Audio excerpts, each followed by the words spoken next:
The call didn't come from a phone. It came from the throat of the man I had just buried. Julian stood in the rain-soaked cemetery of Highgate, staring at the fresh mound of earth. His pocket vibrated with a rhythmic, wet thumping that matched the pulse in his own terrified neck. He reached into his coat and pulled out a small, silver music box he had stolen from the tomb. It wasn't playing a melody. It was broadcasting a heartbeat.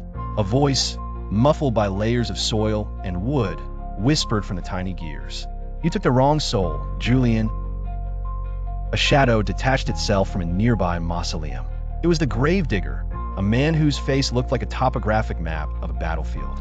"The box is a tether," the old man croaked. "Every note it plays draws him 1 inch closer to the surface. And he's a fast climber." Julian turned to run, but the ground beneath his boots felt soft, like rotting fruit. He looked down and saw skeletal fingers poking through the grass, stitching themselves into his shoelaces.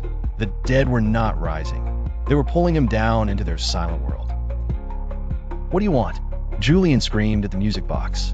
The lid snapped shut, biting his finger. A drop of his blood hit the silver casing, and the heartbeat doubled in speed. The air turned freezing, smelling of lilies and the ozone of an approaching electrical storm. The gravedigger laughed, a sound like dry bones snapping. "He wants his heartbeat back. You're not a thief anymore, boy. You're a donor." The old man pointed a rusted shovel at Julian's chest. The silver box began to glow with a sickly, subterranean green light.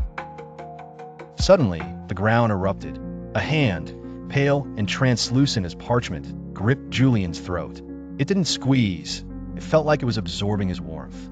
He watched in horror as his own skin turned gray, while the hand began to flush with a vibrant, living pink. The trade was happening in real time. Julian's vision blurred as his strength drained into the silver box.